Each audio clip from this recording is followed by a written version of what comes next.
You're listening to The Other 50%, a herstory of Hollywood. I'm Julie Harris Oliver. You can find me and my work at julieharrisoliver.com, and you can find the podcast at theother50%.com, all spelled out in letters. We are continuing our conversation about inclusion, equity, and diversity with Bree Frank, founder of Hue You Know. As an accomplished television executive and advocate for people of color in media, Bree is passionate about creating opportunities for professionals of all backgrounds. With over 20 years of professional production experience, she has produced over 300 hours of unscripted television, including MTV's Room Raiders, TLC's A Makeover Story, and the award-winning television format Wife Swap. She has also contributed to a number of series during a 10-year run in production management for ZodiakMedia's New York office. In 2018, Bree took a leap of faith and moved her family to Los Angeles, California, to begin a new chapter of life. She quickly landed at Matador Content and served as the executive in charge of production, where she managed a robust development slate, as well as projects for Disney+, Apple TV+, Crackle, and Showtime. Most recently, Bree was at Hello Sunshine as their senior vice president of physical production for Unscripted, where she was tapped 4 years ago to build out physical production services. Bree has served as an executive on Hulu's Fairplay, Roku's Meet Me in Paris, and Apple's My Kind of Country, as well as a healthy slate of brand-funded projects. Bree's passion is to tell exceptional stories and move the television zeitgeist forward while championing diversity, equity, inclusion, and access. Bree dropped so much truth in this episode. There were a couple times that I forgot I had to keep up my end of the conversation. I just wanted to keep listening. Here, now it's your turn. Bree Frank, thank you for being on The Other 50%. Thank you for having me. Let's start at the beginning. Let's talk about your career and then talk about how that led you into the Hue You Know work. Yeah, so my career, I like to say that I fumbled my way into film and television. I always knew that I wanted to be in it. It always been my North Star. But I had no clue how to do it. And so I just kept making mistakes until I landed in the right place. And so I went to school for journalism, and then I worked in advertising for a little bit, and then 9/11 happened, and I had a quarter life crisis that was like right on time. Mm-hmm. And I decided that I had already defaulted to my plan B. And so I made a decision to like just venture into television and see what it would look like. And so I begged this company to take me in as an intern at 25 and didn't get paid to work there. Wait, what were you doing before that? I was working in advertising. I was working at BBDO on Campbell Soup, AIG, and Swanson in account management. And it was like a huge, big company. And I was just way too young to understand a rollout of healthcare plans and like equity and like 401k. I was giving all my money to the Gap and Express. As we all were in our 20s. As we all do. And then I realized I had this really interesting conversation with this woman, Chris Starmack, who sat at my desk. And I was really, really curious about her because she was at the job for 20 years. And she would lean on my like half pony wall desk and tell me all about her life. And one day I was like, how did you end up here? And she was like, well, one day I graduated from high school and I came here and I looked up and it was 20 years later. And I said, oh shit, I'm quitting. Like, oh no, that's not what's going to happen here. So she was really pivotal in my decision to like jump into television because she like fell into this thing that I had just fell into. And I was like, oh no, like I am not going to look up 20 years later doing commercials. You were like, you were my future and I don't like it. Yeah, exactly. I had a similar moment. I started in commercials too. And I was on a phone call where we were having a very serious conversation about Tony the Tiger and the sociological implications and our generational relationship with Tony the Tiger. And I was like, I'm out. Yeah, I'm out. And I also realized it was time for me to go because they kept asking me to do my job and I was annoyed. Like, no.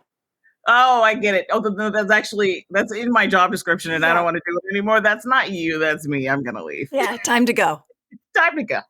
Okay. So then you went to another company and worked as an intern. Tell us about that. I worked as an intern I took out the garbage. I helped with payroll. I did anything that they asked me to do. They're like, can you record and go out on like casting? It was like for Room Raiders, MTV season 2. And I was like, yep. And they're like, can you do trade outs and help us with like putting together like the baskets for like the late show? And I was like, yep. And like anything that they asked me to do, I did it. And then they asked me to be like a full-time freelance employee after about like a week, like only a few days. And so I ended up staying there and kind of like cut my teeth in the world of New York City production, which is very different from Hollywood. Mm-hmm. And then I stayed there for a little while. Then I was unemployed. Like I was, a freelancer. It means you just say goodbye to me whenever and then I don't get paid. This is interesting. Yeah, that's hard. And so I did that for a little while. I moved to Hollywood with my best friend and lived in Marina Del Rey, hoping that I would like make it. And I fell flat on my face. And then I went back to New York City and then I was going to give up. And then a friend called me to be a production assistant on a show called Wife Swap. And I was like, sure. And then I was at that company for 10 years. And so then once I was at that company, I kind of like learned the language and how things work and just kind of stayed there for a little while. And that was like the foundation of my television career. So what was your job at that time? So at the time I started out as a PA and then I was moved to a production coordinator. And then I went on the PM track. And then I had to leave that company to finally get the title as line producer. And then from line producer, I jumped up pretty quickly because you spend 10 years at a company, you kind of do all the things. Yeah. But you can't get the title or the money. And so I kind of, yeah, exactly. So I left. And once I left, I went to Matador Content in New York, and Leah Colton Gonzalez, who was like my second, like call it, or third boss in the industry, was like, of course you're a line producer. And because she gave me that title, I was able to accelerate in a more meaningful way, where before I was just kind of stuck in this really weird place, like where I just couldn't get the title. Right. But doing the work. But I was totally doing the work. That happens. Yeah. And was it always unscripted in that world? So it was always unscripted. For 2 seconds, I worked in scripted, but I was doing trade outs. I worked in this film called A Great New Wonderful, an independent film. And it was something with Kevin Bacon, and I did something with Edie Falco, and I traded out like Wonder Bread. That's a weird memory to come up. So I'm a little bit of a sleuth. And so this company, they took a contract, as production companies do, to say like, yes, we can do the thing. And so I would just get on the internet. This is like back in the days when it was like MapQuest and Yahoo was your search engine, not Google. And I would call up companies because I worked in advertising. I would know who to speak to. And then I would get to the person on the phone who could help me do the trade out for the films. And so I did that. But other than that, it was really unscripted because I did not know how to get unscripted. And it turns out years later, there is no clean way to get in, right? It's literally Who You Know. Yeah. Just for the audience, because no one has talked on this show before about trade out. So can you explain what that is? Yeah. So basically you find a partner, right, in brands and marketing, and you basically get them to give you a product in order to be placed on a show. And so there was like a list of items that were, going to be featured in the movie, and you would just contact the brands and see if they would give it to you for free instead of the project paying for it. And so I was really good at getting on the phone and getting people to give me stuff for free. Okay. So you might also call that product placement. Product placement. Yes. Okay.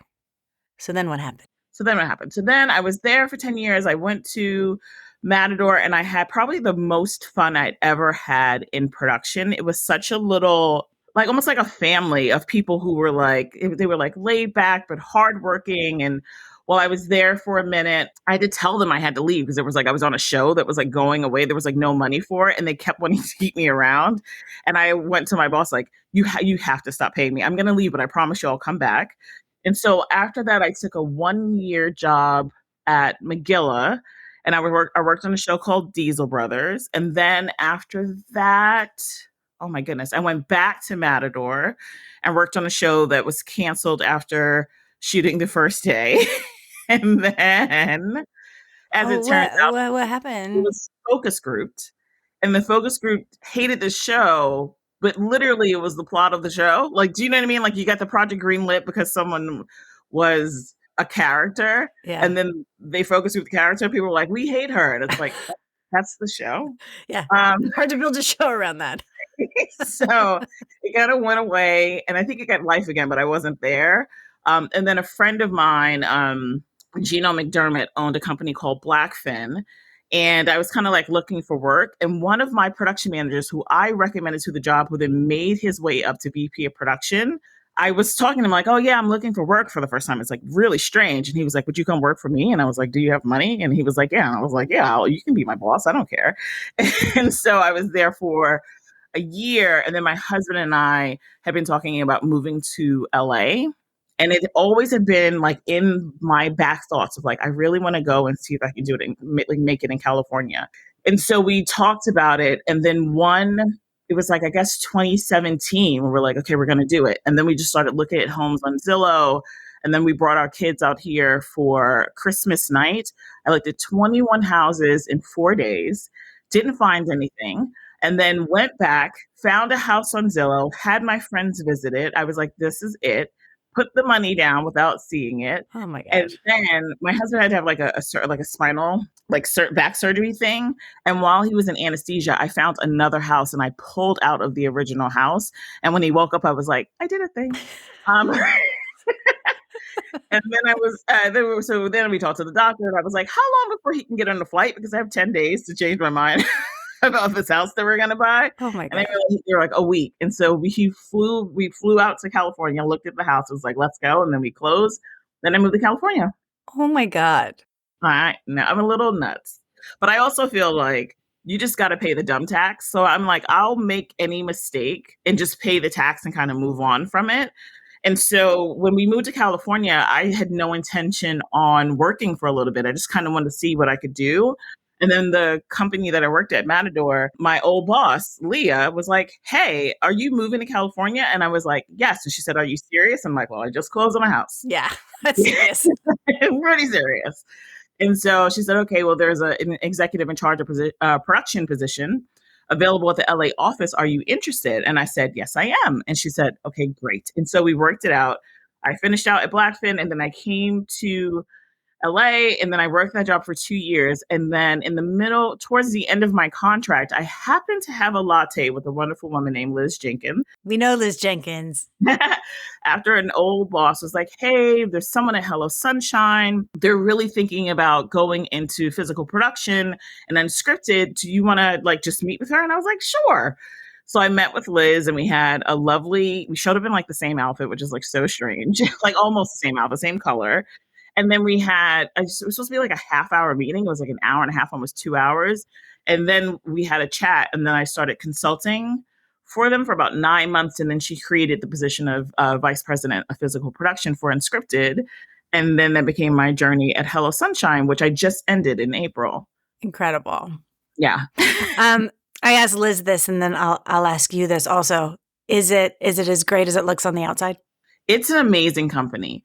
So the thing about it is just like, it's really interesting because you have so many wonderful women like sitting in one place. They're all like truly aspirational and groundbreaking. And so it's hard, but it's also worth it. But it depends on like who you are and what it is that you want to kind of get into with it. I left in love. Like, like I wanted to venture, focus on my nonprofit, which we'll talk about. And also I really want to venture into scripted. And I realized, I had to be honest, like there's no way that I could do what it is that I want to do and still be there, because it is much more lean than I think people would really understand about it. It's all consuming. It takes up, because of what they're building is too meaningful for you to have like a side hustle. Yeah. You know what I mean? Yeah. You have to be all in. Yeah. You have to be all in.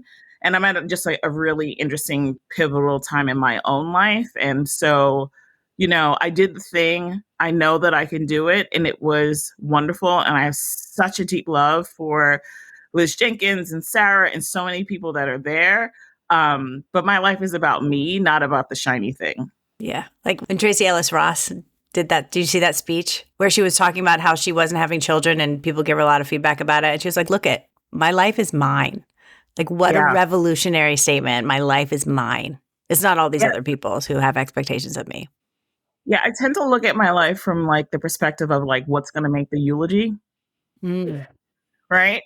And so I just kind of like blow it out, and I feel like, I for a large part of my life, you kind of don't have control over what it is that you're doing, right? Yeah. So the moment that I can actually have agency and autonomy and take the responsibility for the thoughts in my head and the whispers that are coming to me saying like there's something else, like I want to show up for it. And I think that what's different for me and what happened once I turned 40 is that I'm willing to be wrong about it. Right. So where like most people are like afraid to venture into the thing because failure has like this super negative connotation to it. I'm willing to fail for things that I just feel in my gut are meant for me. And I would rather walk away saying I tried than for it just to live as a dream inside my head. Oh my God, I just want everybody to pause on that and hear that. And it seems really, since the pandemic, and there's a lot of talk about a lot of people are going through this right now, like, oh, I should be doing something different with my life, and I'm not really sure what that is. And then to make the leap and to trust that following your gut is going to lead to good things. I mean, that's what we all should be doing. I think that like I've spent like, like most of your life, I feel like I've always reached for the thing while holding on to the thing in the past. And I wanted to like, like when a baby reaches out for you, they do it with both arms. Yeah. I want to reach for my life with both arms is the way that I would articulate it. And I just can't, I don't want to live any other way anymore. Oh my God. Have you done a TED Talk yet? Because I would put your TED Talk on a loop. Okay. So what is the whisper? So the whisper for me is first stillness, right? Like I really want to get still. I've been working since I was 14. I'm really good at working. Right. I'm really good at being like, you proved it, an overachiever. I skipped the 10th grade. I got a full academic scholarship to college. I was always like, tick, tick, tick, tick, tick. Like she's a good person and go. Right. And now I'm kind of leaning into the uncertainty of me not knowing how to do the next thing without having like a scarcity mindset that if I don't know, it means that I'm less than. Yeah. So the answer is truly like, I don't know. I know that I'm passionate about my nonprofit and the work that I do, but I know that that is my passion, but not necessarily my calling. And so I will always do that work in some way, shape, form, or fashion. I'm trying to focus on getting it to the place where I believe it needs to be. And then in terms of my professional career, I don't know yet. And I know that I want to work in scripted. I don't know what that looks like yet. I don't know where that is yet, but I'm open to the possibility of someone seeing me for more than my past. Okay, let's talk about the nonprofit. Okay. It's called Hue You Know. Talk about what is it and what was the genesis for it? Okay, so how it happened. Hue is a nonprofit organization that focuses on diversity, equity, and inclusion for Black, Indigenous people of color in film and television. Right? That's like the elevator sentence for it. How it came to be is actually interesting, and it has to do a lot with like where my life was when I started at, I think 37 or 38. I am known for having bouts of insomnia, and I was having like one of those nights where I couldn't sleep. And I woke up in the middle of the night. It was like 2:30 something in the morning. And I looked at, I could tell it was like in the middle of the night. So I looked at my phone for the time. And then when I saw the time, I saw the date, and the date said February 1st. And I noted to myself in my mind, like, oh, it's the first day of Black history. And as I was trying to get myself back to sleep, trying to figure out how many hours, like 3:30, 4:30, 5:30, right? I said to myself, like, oh, well, what are you doing to contribute to Black history? And so that thought spiraled me into how I could be more active. You will often hear me say, like, everyone has a version of protest, right? And so when I think about Hue is like my protest. I have low arches and 2 kids. So marching is probably not going to be the thing that I can do. That's not your lane. It's not necessarily my lane. Low arches and 2 kids. So I do think that like, I originally just started it as like a way to create a safe space for Black, Indigenous people of color, right? And I think at the time you were just saying people of color, like BIPOC wasn't necessarily a thing. Mm-hmm. And I thought like, I am always alone in the room. I'm a Black woman in production management, and I often have to be quiet and like swallow my humanity in order to exist inside a lot of these spaces to learn the skill set and to prove worthiness. And I acquired, at the time I was like a line producer, right? Like I'd acquired a certain set of skills and I just wanted to give it away. Because I do believe that like as a human, we have to figure out what you love and you give it away. Right. So I was like, I'm just going to create a space and just tell everyone everything that I know. And then when when they have questions, if I know the answer, I'm going to give it away. And so I like combed through all my Facebook contacts. It was mostly work colleagues. There was like 1,000 people and only 27 people were people of color. People. And I said, hey, everyone, like just add Who You Know. And literally, again, 2:30 in the morning, I'm hysterically giggling to myself. Husband sleep in the bed, like trying to keep quiet, trying to keep the light down. Add Who You Know. I think this is going to be fantastic for us. Let's just show up for each other and be there and be community. And I think by the end of the month, there were like 500 or a couple of hundred people that were in the group. And then I think by the end of the year, we're at like 2,000 or 2,500, and we just hit like 21,000 6 or 7 years later. And so it's really interesting to me and very like what happens when you make your thought a thing. Yeah. Right? Because I could have kept it in my head and been like, somebody should create a group that's safe. And then I was somebody like, really oughta. Somebody really oughta. And so it was a really powerful lesson for me in what happens when I allow myself to make something that I believe in tangible and what can happen for it. And so it's just this thing that has blown up into proportions that I still don't have language for. And now it's a nonprofit. I turned into a nonprofit in 2020. We had panels and mixers and mentorships, and we work with studios and networks. And I was one of the founders for something called Coded for Inclusion, which helps networks and studios like find talent, and was able to leverage this thing that had already been in existence called a website called Staff Me Up, and have them optimize their website to make it more intentional. Because I get so tired of people like whispering to me that they were looking for like a Black producer or an Asian producer, that I'm like, hey, do your whispers online. Like you can go, here's this group of people, like you can find them right here. There you go. And also that really flies in the face of, I have heard many an executive say, well, there are no people of color who are qualified at this level to do this thing. We have to go to kindergarten and start a pipeline program. You gathered 21,000 people. Like, what are we doing, people? Exactly. And what's interesting about Hue is like there are actors on it, right? And there are people who own production companies. There are people on the studio side. There are freelancers. There are people who work in marketing and branding because, like me, didn't know how to get into television, like tried to find my way through commercials.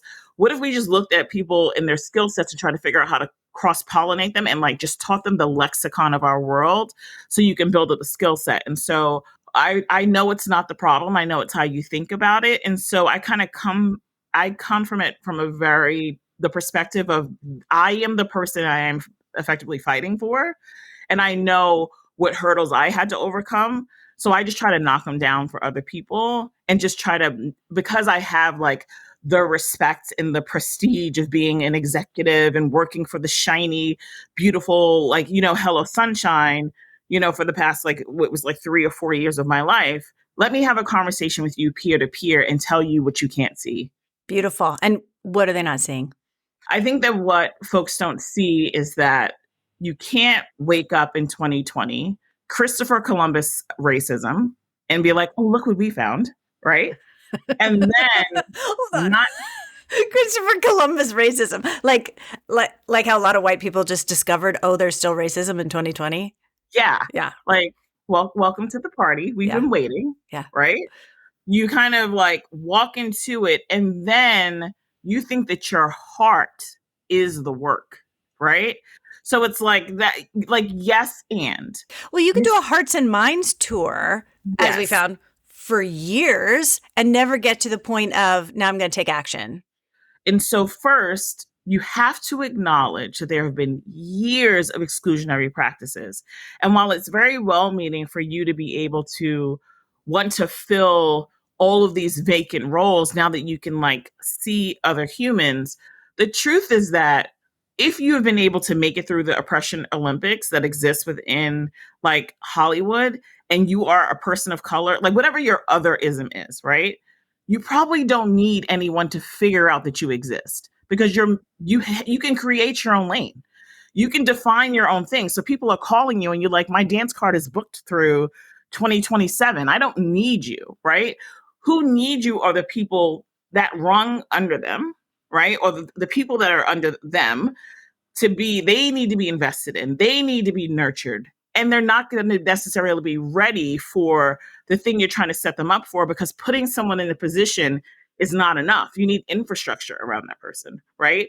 Or else you're just setting people up to fail. Mm-hmm. And so I think that a lot of people, rightfully so, like invest into, high schools and college programs. And they're like, oh, this is where the magic is, right? Yes. And yes, and right.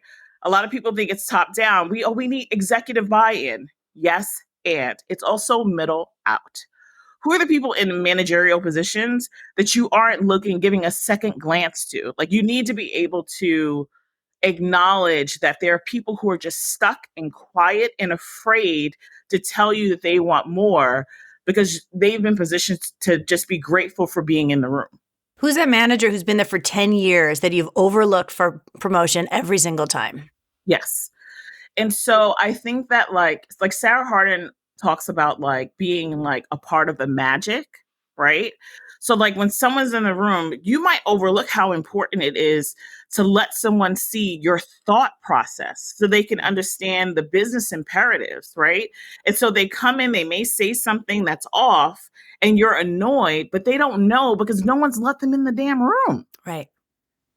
I hear this a lot, like people, especially on production, kind of like the older producers who have gone through, their journey to get where they are. And then the younger people come in. Hey, you said you wanted to hear my voice. I told you the thing. Why aren't you listening to me?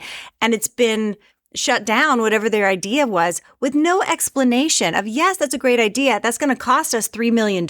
So we've already thought through why we're not going to do that, but they don't have the conversation. So the person is left with, they're not going to listen to me and they don't actually want to hear my voice. If we had that two-way conversation, then you're mentoring the people up and then they're going to know. Yes. I think that so many folks in Hollywood, because we are dealing with limited budgets, it's a very scary time, specifically in Hollywood right now, right? It was a very scary time during COVID when everyone tapped into some of the disparities that exist in this industry. And then it became a boom and everyone was available and people were getting pulled up and sucked into this like vacuum of wokeness, right?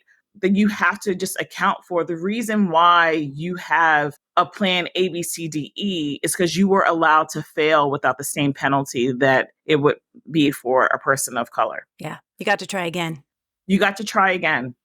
And no one treated you like an other or like exceptionalized your being there, right? And I think that I was honored to receive the Real Screen Action Award, inaugural Action Award for the work that I do in DEI. And one of the things that I said in my speech is like, you have fought really hard to get where you are.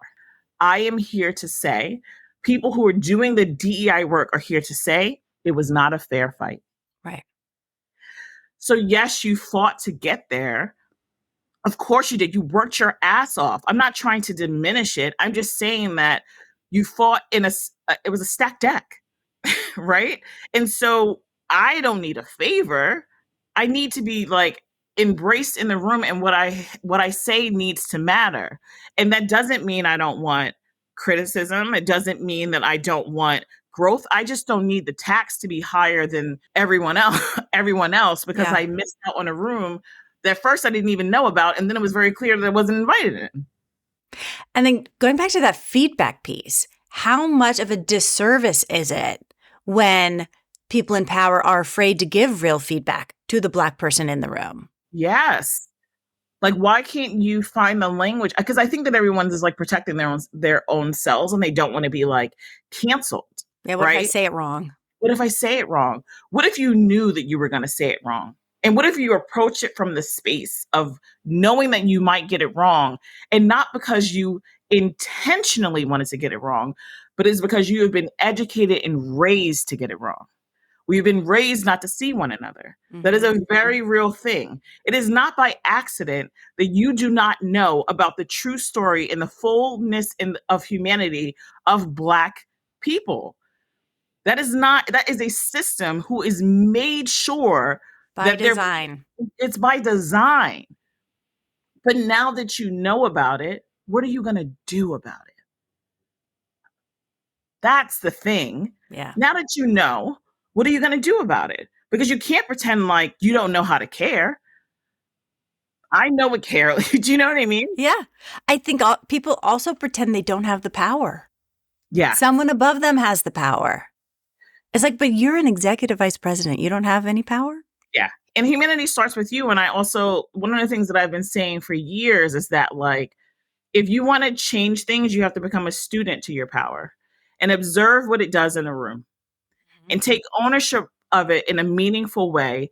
And then what is it that you can take, that you have agency over? Like, what is it that you can change, right? Maybe you can't change the hiring practices, but you can change the way you treat the people that are there right now.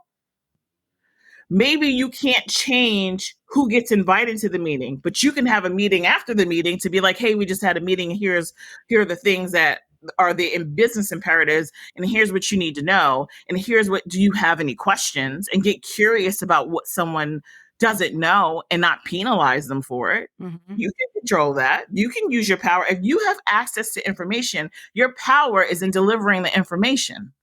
Which is the opposite, I think, of what people are brought up thinking is their power is holding on to the information. Exactly. So I don't know. I just kind of feel like when people think about the work of diversity, equity, inclusion, and access, that it's just treated as an elective. And it kind of drives me nuts because it's saying to people that, like someone else's humanity is an elective, right? You get to visit it when you want to, like you're going to the damn zoo. And then you get to, I see it. Oh, it's horrible. And you're like, just not acknowledging that you just elected to go see something in a cage. Well, everything else is so much more important because we have to get this on time and on budget. And you don't know what I'm dealing with. And I have to deliver this show. I can't also solve racism while I have 2 weeks to get this thing done. I mean, that's what I think that's what happens. And historically, it's been acceptable to say that. I think that there has been a lot of asking for permission to be a human. I've had like studios, that they come and they're like, well, we have this problem and we want to be able to, let the showrunners or let the whomever know that this is really important to us. And then we're never going to ask you about it again. Yes. And I say, well, are you asking them or are you telling them? Right? Think about the business declarative sentences that are made that are non-negotiable, that happen every single day. And then think about your tone and language when you talk about DEIA. Yeah.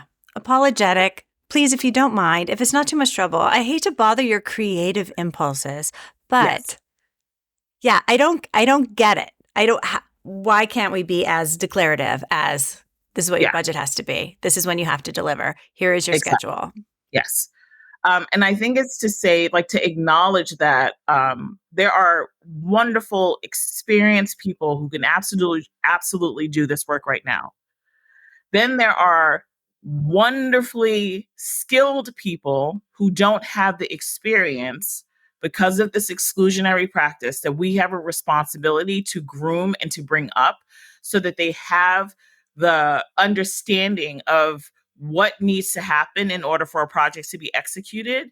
And that does require time and investment and not just thoughts and prayers, right?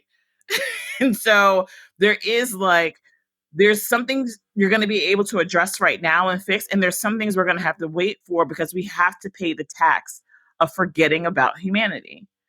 How do you talk to people about incorporating the work into the job?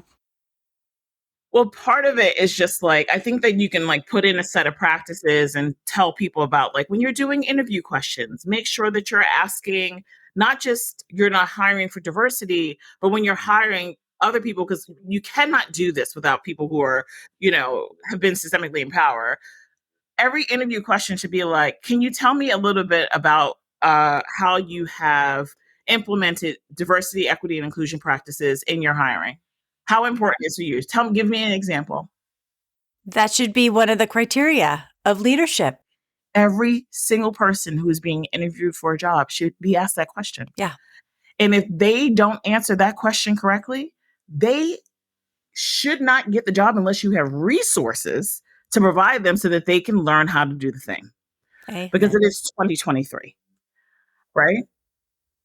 If you're just now thinking about it or not thinking about it and thinking it's someone else's job and someone else's problem, no, it's everybody's job. Yeah, I think so much of it is just like, I think the hardest thing, like you can tell someone like, have a speaker series, right? And have someone come from different marginalized groups. You can have the conversation where you say, here's how to look at a skill set on resumes, and not think about someone's direct experience, but their indirect skills. And, you can do all of that, and none of that will really fix the way you value humanity, right? Like until you really get to the heart of that, you're not really going to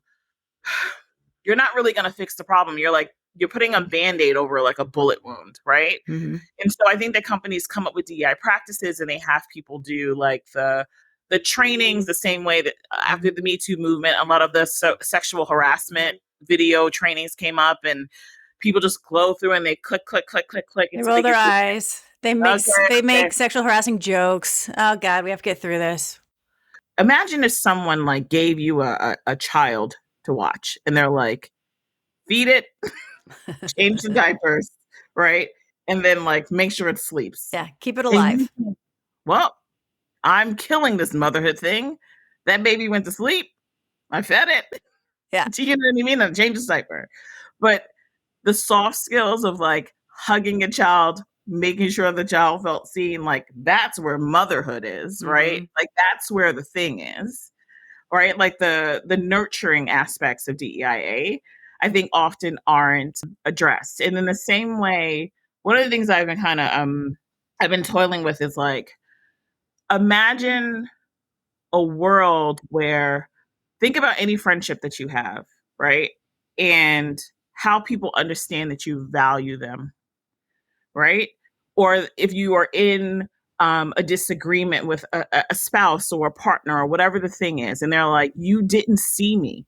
Didn't you see that I was upset? Didn't you see? Do you know what I mean? So like, there's a little bit that's really interesting to me that like, I'm going to say specifically as a Black woman, I think one of the things that hurt the most is knowing and watching like white people care. I know what you're capable of. I know what your care looks like, right? When you see, a dolphin being murdered, right? Or if you see oil over a dove and there are tears streaming from your eyes. It's when right? something happens to a dog. And It's when something everyone happens to a dog. in Katrina, we were more worried about the dogs getting out than the people. Then when it comes to Black people, when they tell you who they are, what they experience, what their lives are like, that you're not dialed into that from human to human. And it doesn't mean that you can't care about dolphins or dogs, but it's like, where have you been? Right? Like so much of the disconnection in humanity is people saying to you like, where have you been?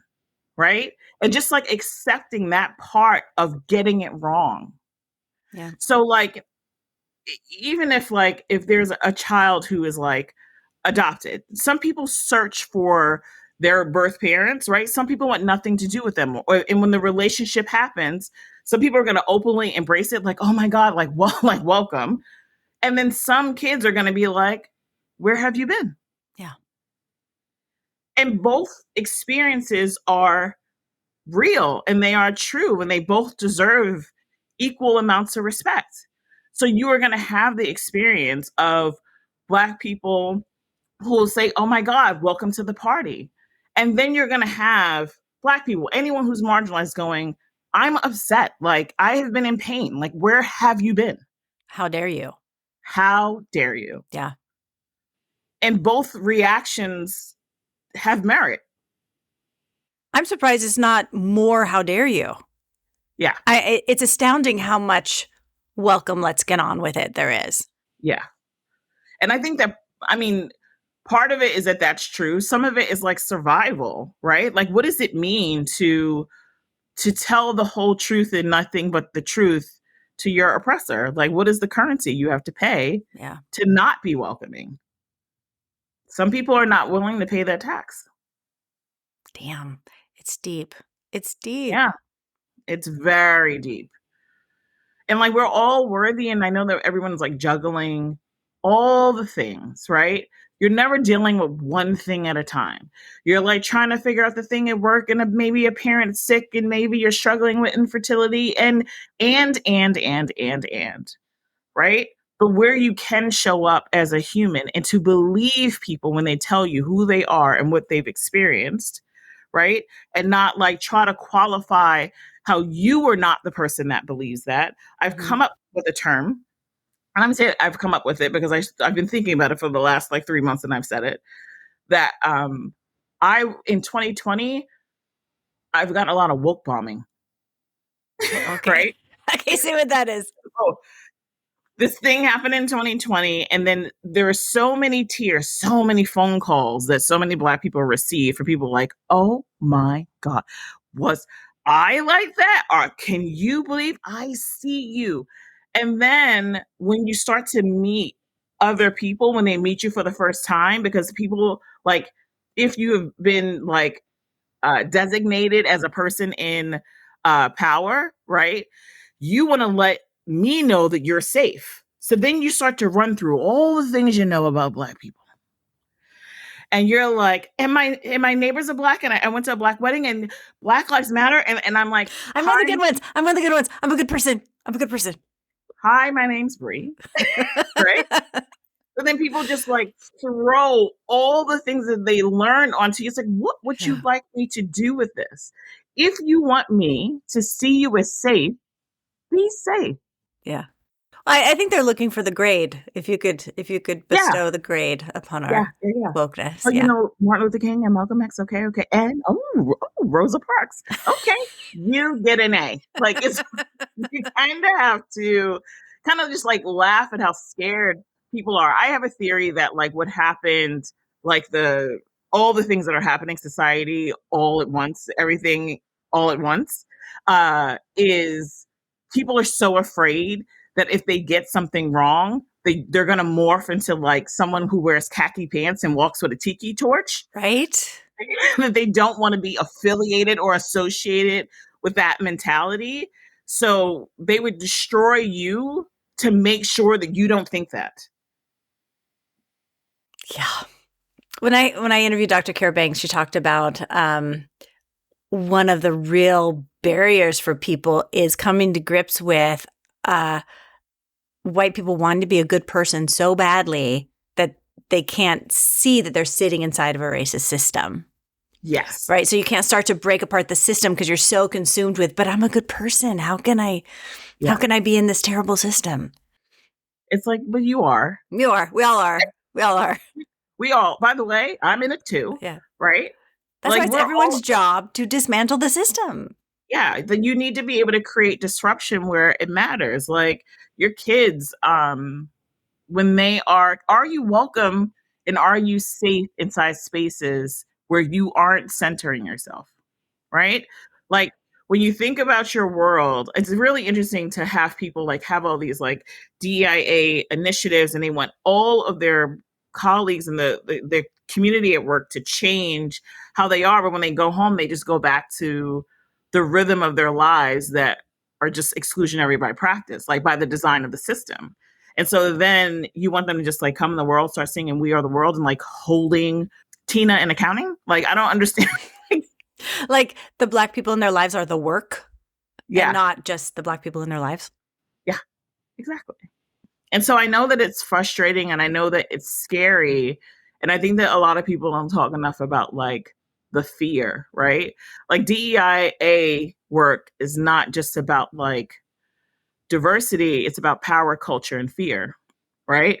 It's about power dynamics. It's about like the way of life. It's about the constitution of a company that is not defined by the things you write on paper, but the lived experience of the community that exists within that frame, right? It's about not just about the fear of what it means to show up as your authentic self and to be heard, but it's also like the fear of getting it wrong. It's all the things. Like it's not one specific thing. No internship program is going to fix like inherently racist practices, right? Like no pipeline program is going to change the power dynamics that exist inside Hollywood. Hollywood changes when we change. Mm-hmm. No press release or marketing campaign to make you look a certain way is going to change the inside culture of your company. No. Because if I want to know who you are, I just look at your About Us page. You can't lie to me about that. Mm-hmm. With all the pictures? Yeah. That's your constitution. Yeah. Yeah.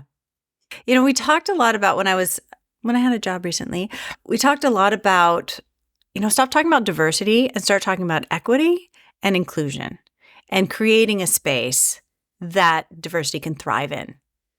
Because otherwise, you can hire all the people you want. You're still going to treat them terribly and they can't show up as themselves or they have to come as white people. Yeah. You've missed. Yeah. And like belonging, the idea of belonging. Think about like if you went on a road trip and you had the most people from different backgrounds in the car, what would the radio station be? Who picks the radio station? Right?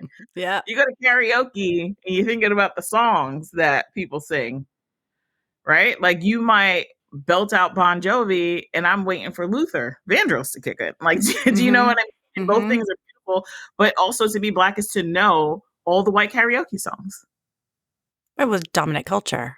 Yes, dominant culture, right? Like when people think about, so like people are like, I don't know what to do. I'm like, do you go to films do you go watch movies with all Black people in it? Why or not?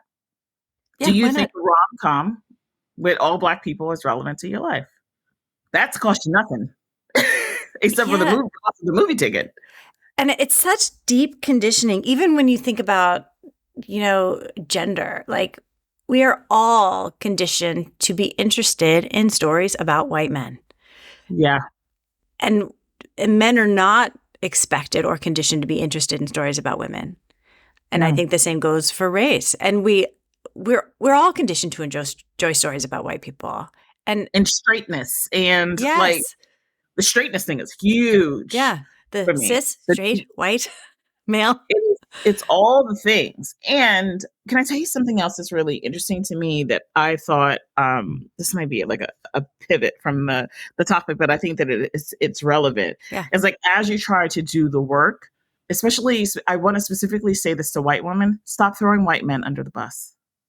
Okay. It's a really interesting thing to me where I'm watching white women disassociate from white men and not take accountability for their behavior. Like, think about it this way, right? There's something, we can't do this without everyone, right? Yeah.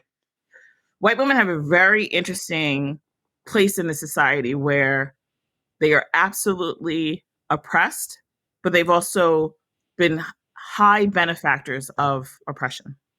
And that in a lot of ways, like certainly like Black women's oppression has been reliant on catering to white women. Back to like, you go way, way, way back. Forever. But how like the nursing of the babies and how we stood shoulder to shoulder being oppressed by white men, but white women were exalted in the mind frame during enslavement, right? Mm-hmm. And so I just kind of sometimes I want folks to dial into that, like, where have you been, right? It goes back that far. Like just watching someone who looks like you in every way, except for skin tone, disassociate from your humanity to save themselves. And that's hard to reconcile with. But the truth is that The only people on this planet that make white men who are their fathers and their brothers is white women. So hold them accountable in the silent and secret places that we will never be privy to. Mm-hmm. Right? In the bedroom, at Thanksgiving. Like, don't distance yourself from the people who are oppressing you and oppressing everyone else. Because until we get them on board, nothing's really going to change. Right? You got to you got to fold them into the process of having them responsible for a lot of the things that are happening in this world. And that can't happen if everyone puts them in a box in a corner. Like, how do we think this is going to pan out?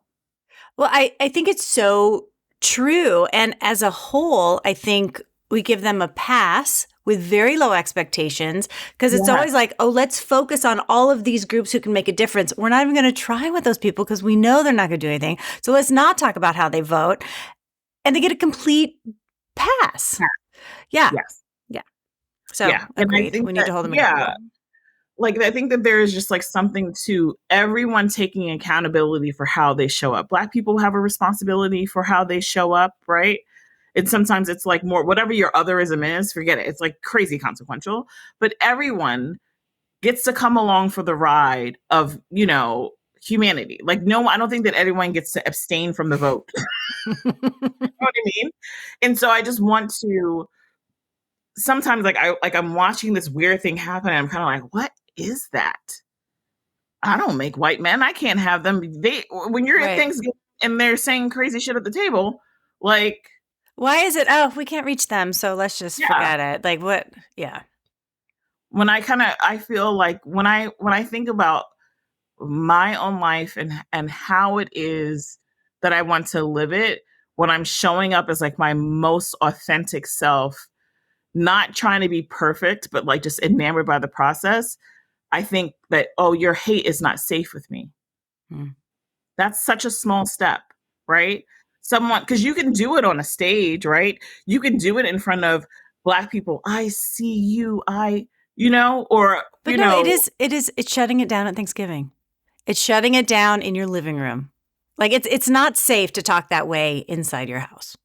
Yeah. And I don't need you to start a war, right? I don't want you to not talk to your Uncle Tim. But why can't you say, I actually don't believe that? Are you willing to sit in the uncomfort of that? Because how could you do the work at work? Right. If you can't do it in your home?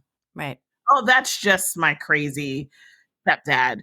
I don't believe that. My kids play with beautiful brown children or queer children, and I welcome them into my home and pretend that they're safe. But then when I go off to a place, I am more concerned with how people think about me.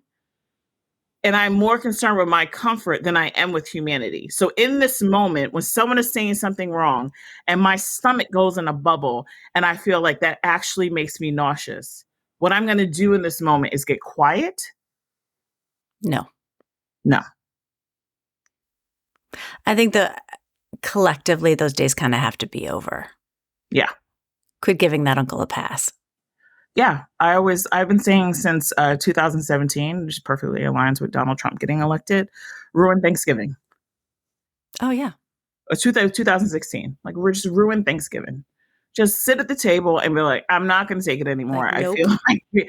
I feel like this is not okay.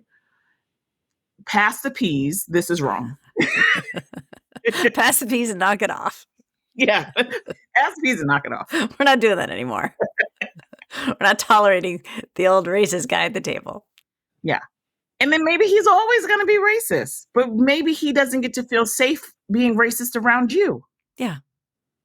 Maybe he's always going to be homophobic. He knows, go somewhere else with that. That conversation is not going to be tolerated with me. And maybe only you know. Don't then get on a bullhorn and Twitter and tell everyone. But you have now created boundaries around how you will allow other humans to be treated or talked about in your presence. Isn't that one of the, I don't even know how to describe it, but one of the effects of having Trump around was people feeling so safe, being so shitty. Yeah. And I want to hear what they have to say. I want to know where I stand. Yeah. That's fine. Right? But you don't get to have a bullhorn moment in my home. Yeah. So I know that it's like, it's scary and it's hard, and I don't want people to like go to war or cause conflict, with, stepping on a pulpit and declaring, but I think that there are micro progressions that we can make towards changing the way that we think and how we act and how we show up in spaces. And once you kind of figure that out, then it's easier to step into the work and for it to be meaningful. Did you just coin that word? I don't think I coined Micro progressions? I did. I don't think I coined it. I'm pretty sure I heard it on Instagram. Okay, I think we're going to use that now. Go for it. Let's start committing some micro progressions. Yeah. What are the little steps that you can take towards, like, because then it's like, it's anything. It's being, a mother or a friend or a spouse. So like, how do you let people know that you give a shit? Yeah. It's not just telling them, it's showing them. And it can be simple. It can be someone says something, you say, it's not cool. We don't talk like that here. Exactly. Micro progressions.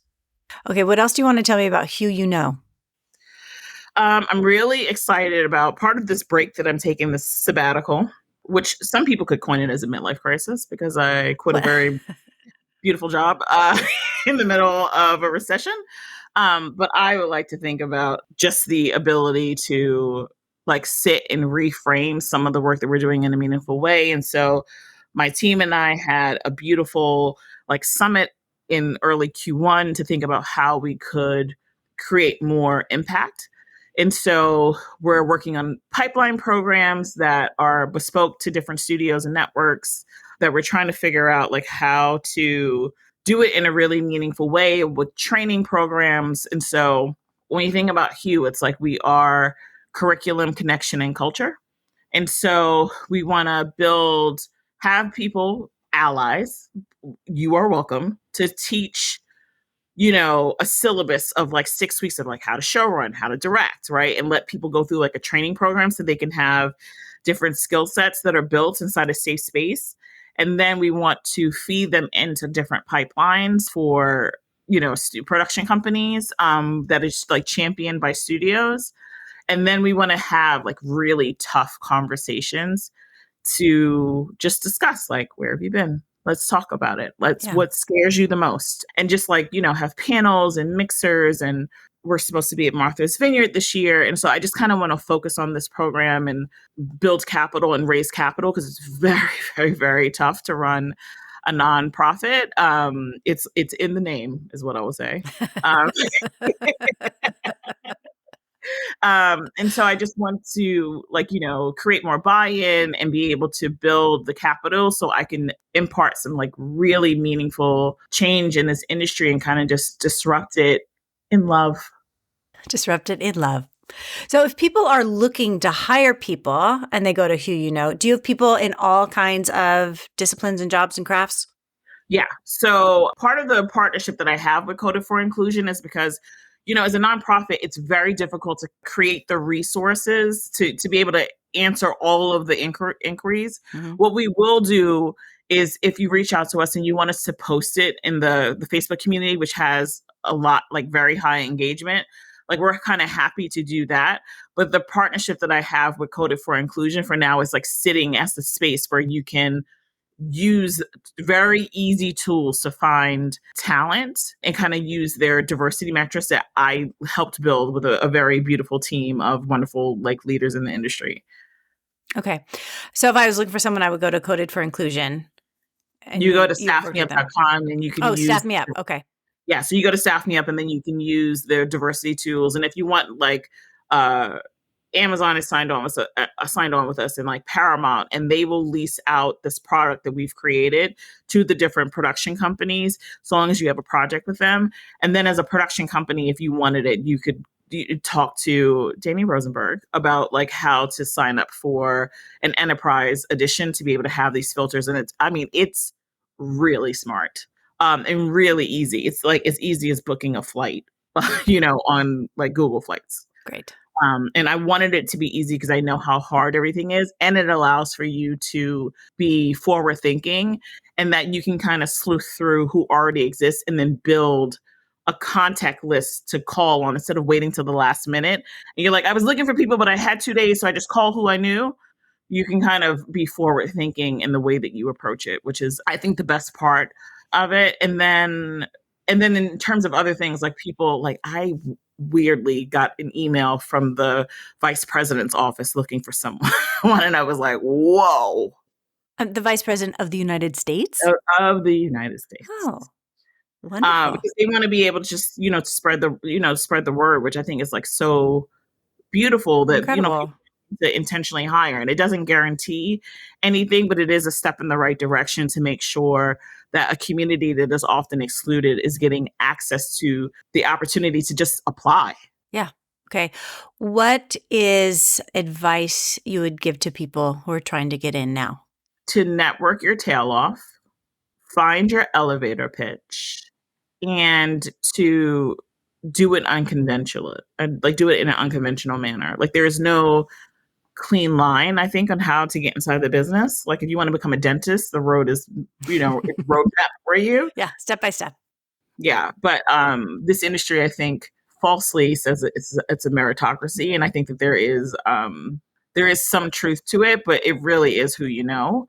And unfortunately, you have to start at not unfortunately, but you have to start at the bottom, right? Like you have to PA or be an assistant, and then network your tail off to help people understand your value. But that's not gonna happen until you do the job that you were hired for, which is often overlooked. So be very clear about what that job is that you've been hired for. I love people who come in and tell me that they want to direct and it's like an assistant position. I'm like, great. I would love to introduce you. I would love to make you a director, but can you first help me with my schedule? I've had people ask me that. Yes, I could clerk. I could be an accounting clerk, or also if they need a director, I'm available. Yeah. But it's like the desperation to get inside this business. Like there's no clean way, and so you kind of have to. You got to do a little bit of lying. Like do the job that you applied for, and kind of like only talk about that. And then once people like you, then tell them what you really want to do. Yeah, don't be afraid to tell people what you really want to do. Yeah. They want to help you. First, you have to do the job that you are applying for. And I think that like I'm telling you as someone, especially who works in production management, that you would get someone who tells you, you're like, yes, I want to work in this department. I love physical production. And you look on their resume and it's like acting, directing. It's like, you're going to leave me in a year. Yeah.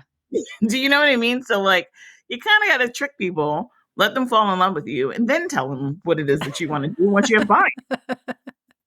Trick the people. That's our takeaway. That's my tip. But if you go in and tell someone that you actually want to do something else and you show other interests, like people are like, they're inherently selfish. Like you want someone that's going to stick around and not leave you in 6 months. And I've had it happen to me a couple of times. I hired someone I desperately needed, and then she got a call from SNL to be a writer, and lasted like 4 days. And I was like, actually, I would quit too. Like, I'm going to be supportive. Yeah, of course. Go take the SNL job, but also don't take your job in the first place. Yeah. But she got like the call of a lifetime. And it's happened to me more times than I can count. And I'm always supportive because I want people to follow their dreams. But in my mind, I'm kind of like, damn it, I really need this one. Okay, what did I not ask you about that I should have asked you about? Oh, I love this question. And now I don't have an answer for it. I don't know if you didn't ask me this, but I want to say one thing, that privilege is not your fault, but it is your responsibility. That's what I want to say. Do you want to unpack that more? Yeah, that like there's so much questions around like, I didn't ask for this, right? It was just given to me. Like I worked hard for it, and like just don't center yourself when you think about how to do this work. I think that you're going to fail every single time to kind of get the point. And so you have a responsibility to just acknowledge that you have more privilege. I don't care if it's only by a hair. It is real. It exists. It gives you a leg up. And so it is your responsibility to not just see things through your lens, right? To open up your eyes to other people's humanity and what is it they see, and do you believe them? And then once you believe them, do something about it. Yeah. How are you going to use that power for good? Yeah, for good. Okay. Bree, thank you so much. Thank you so much for having me.